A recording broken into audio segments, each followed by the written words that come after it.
మీ business గురించి మా ఛానల్లో ప్రమోట్ చేయించుకోవాలనుకుంటున్నారా? Contact us 8247743841.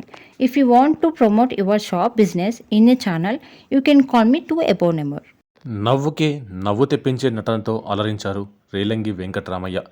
తెలుగు సినిమా రంగంలో అసలు సీసలు నవ్వులు పూయడానికి ఆద్యుడు రేలంగి వెంకట్రామయ్య అంటే అతిశయోక్తి కాదు. గాయక హాస్య నటుల్లో రేలంగి స్థానం ప్రత్యేకమైనది. తెలుగు హాస్యాభినయాన్ని విభజిస్తే రేలంగికి ముందు, రేలంగి తర్వాత అని విడదీసి తీరాలి. అంతకుముందు నాటక ఫకీలోనే సాగిన హాస్యానికి సినిమా ఒరవడి అద్ది తెలుగు తెరపై నవ్వులతో వెలుగు తీసుకువచ్చిన ఘనత నిస్సందేహంగా రేలంగిదే. తెలుగు చిత్రసీమలో పద్మశ్రీ పురస్కారం అందుకున్న తొలి హాస్యనటుడిగా రేలంగి నిలిచిపోయారు. రేలంగి అనగానే నవ్వుల పువ్వులే పూస్తాయి అని అందరూ భావిస్తారు. అనేక చిత్రాల్లో ఆయన సెంటిమెంట్, విలనిజం కూడా పండించి మెప్పించారు. అందుకే రేలంగిని రీప్లేస్ చేసేవారు ఇప్పటికీ తెలుగు చిత్రసీమలో కనిపించరు. భావి హాస్యనటులకు స్ఫూర్తి ప్రదాతగా నిలిచిన రేలంగి చిరస్మరణీయులు. తెలుగు సినిమా హాస్యం చర్చకు వచ్చిన ప్రతిసారి రేలంగి నవ్వులు మనకు కిరికితలు పెడుతూనే ఉంటాయి. రేలంగిగా పేరు పొందిన రేలంగి వెంకట్రామయ్య 1910 ఆగస్టు 13వ తేదీన తూర్పుగోదావరి జిల్లా రావులపాడు గ్రామంలో జన్మించారు. చదువుకునే రోజుల్లో నాటకాలు వేసేవారు రేలంగి. 1948లో వింధ్యారాణితో ఇతని సినిమా నట ప్రస్థానం ప్రారంభమైంది. 40 సంవత్సరాల పాటు దాదాపు 300 సినిమాల్లో నటించారు. 1949లో కీలుగుర్రం సినిమాలో చిన్న పాత్రలో నటించారు రేలంగి. తర్వాత గుణసుందరి కథలో నటించారు. పాతాళ భైరవి సినిమాలో అమాయకుడిగా నటించి మెప్పించారు. మిస్సమ్మ, అప్పు చేసి పప్పుకుడు, సువర్ణ సుందరి, లవకుశ, సత్యహరిశ్చంద్ర, మాయాబజార్, నర్తనశాల వంటి విజయవంతమైన ఎన్నో సినిమాల్లో నటించారు. మాయాబజార్లో రేలంగి కామెడీకి పొట్ట చెక్కలయ్యేలా నవ్వుకున్నారు. ఎన్నో అద్భుతమైన చిత్రాల్లో నటించిన ఆయన పర్సనాలిటీ లావైనా తనదైన కామెడీతో చిరునవ్వులు చిందింపజేసేవారు. ఇక ఇతని భార్య పేరు బుచ్చియమ్మ. భార్య భర్తలిద్దరూ దైవభక్తులు. ఈ దంపతులకు సత్యనారాయణ ఏకైక సంతానం. వీరు ఎంత స్థితిమంతులు అయినా పేదరికంలో ఉన్నప్పుడు తనకు పిల్లనిచ్చిన బామర్ది కూతుర్నే తన తనయుడికిచ్చి పెళ్లి చేశారు. రేలంగి సహృదయులు. ఎన్నో కళాశాలలకు విరాళాలు ఇచ్చారు. చాలామంది వివాహాలకు సహాయం చేసేవారు. రేలంగి ఇంట నిత్యం అన్నదానాలు జరిగేవి. తాడేపల్లిగూడెం అంటే రేలంగికి ప్రత్యేకమైన అభిమానం.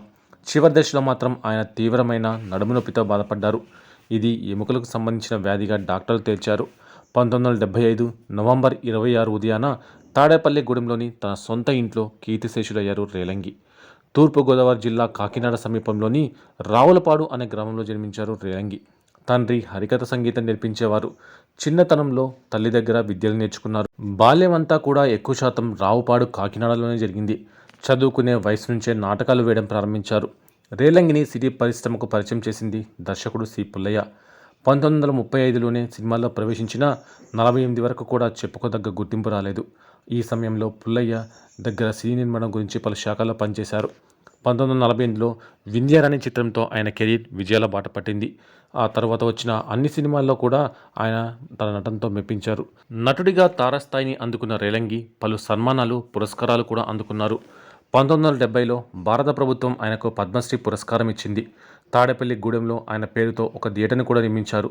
రేలంగి చిటిచిలి చిత్రం 1970లో వచ్చిన పూజ చివరి దశలో తీవ్ర అనారోగ్యంతో బాధపడిన రేలంగి 1975లో తాడేపల్లిగూడెంలో గుండెపోటు వచ్చి మరణించారు. రేలంగికి తండ్రి వారసత్వంగా వచ్చిన ఆస్తి పెద్దగా ఏమీ లేదు. రేలంగి తండ్రి ఓ పాఠశాలలో సంగీత మాస్టర్గా పనిచేస్తూ హరికథలు, సంగీతం నేర్పించేవారు. అందుకనే ఆయన్ను అప్పట్లో దాసు అని, తర్వాత రామదాసు అని పిలవడం ప్రారంభించారు. తల్లి అచ్చమ్మ. వీరికి వెంకటరామయ్య ఒక్కరే సంతానం. మాటతో, కళ్ళతో, చేతుల కదలికలతో నవ్వించగల రేలంగికి బ్రేక్ రావడానికి 15 ఏళ్ళు పట్టింది. బంగారం అరిగే రోజుల్లో తినడానికి మరమరాలు లేవు. బంగారాన్ని కొని తినే రోజుల్లో మరమరాలు కూడా అరగడం లేదు. ఇది రేలంగి ఫేమస్ కొటేషన్. చాప్లిన్లా గొప్ప తాత్వికుడు రేలంగి. తర్వాత వచ్చిన పద్మనాభం, రాజబాబులకు ఎంతో సాయం చేసిన మనిషి. కొడుక్కి గొప్ప సంబంధాలు వచ్చినా కష్టాల్లో ఆదుకున్న బామ్మర్ది కూతుర్నే కోడలుగా చేసుకున్నాడు. తాడేపల్లి ప్రజలు హాయిగా సినిమా చూడాలని ఆ రోజుల్లోనే ఎంతో డబ్బు ఖర్చు పెట్టి అధునాతన థియేటర్ కట్టించాడు. ఆ డబ్బుని మద్రాసులో పెట్టుబడి పెట్టి ఉంటే ఈరోజు 100 కోట్లు. రేలంగి ఒక రీఛార్జ్ లాంటి కమెడియన్. ఇలాంటి నటులు అరుదుగా పుడతారు. నిజానికి పేరుకే కమెడియన్, కానీ అప్పట్లో రేలంగిని ఒక హీరోలాగా చూసేవారు. రెమ్యునరేషన్ కూడా ఇంచుమించు హీరోలతో సమానంగా ఉండేది. రేలంగి ఉంటేనే సినిమా హిట్ అవుతుందని అప్పట్లో అనుకునేవారు. అంత డిమాండ్ ఆయనకు ఉండేది. హీరోలంతా అందగాడు కాకపోయినా హీరోలకు ఏమాత్రం తీసిపోని స్టార్డమ్ రేలంగికి ఉండేది. అందుకే చాలా కాన్ఫిడెంట్గా ఉండేవారు. అయితే ఒకరోజు స్టిల్ ఫోటోగ్రాఫర్ సత్యాన్ని పిలిచి, ఏమో సత్యబాబు, ఎప్పుడు ఏఎన్ఆర్ ఎన్టీఆర్ల ఫోటోలే తీస్తావా, వారితో సమానంగా నన్ను కూడా ఫోటో తీయవై అని అన్నాడట.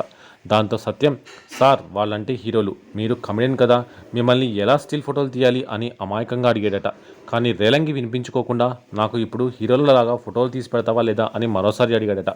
దాంతో సత్యం కాదనలేక, సరే సార్ అని 2-3 ఫోటోలు తీశాడు.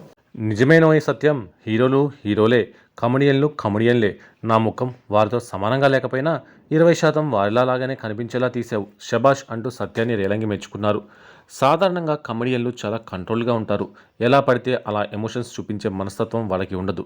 దేన్నైనా సరదాగా నిజాన్ని నిజంగా తీసుకునే నిజమైన హీరోలు వాళ్ళు. అందరినీ కడుపుబ్బా నవ్వించి బాధల్ని మర్చిపోయేలా చేయగల నిజమైన హీరోలు వాళ్ళు లేకుండా సినిమాలు లేవంటే అతిశయోక్తి కాదు. రేలంగి గొప్ప కమెడియన్. తెలుగు ఇండస్ట్రీకి దొరకడం మన అదృష్టం అని చెప్పుకోవచ్చు.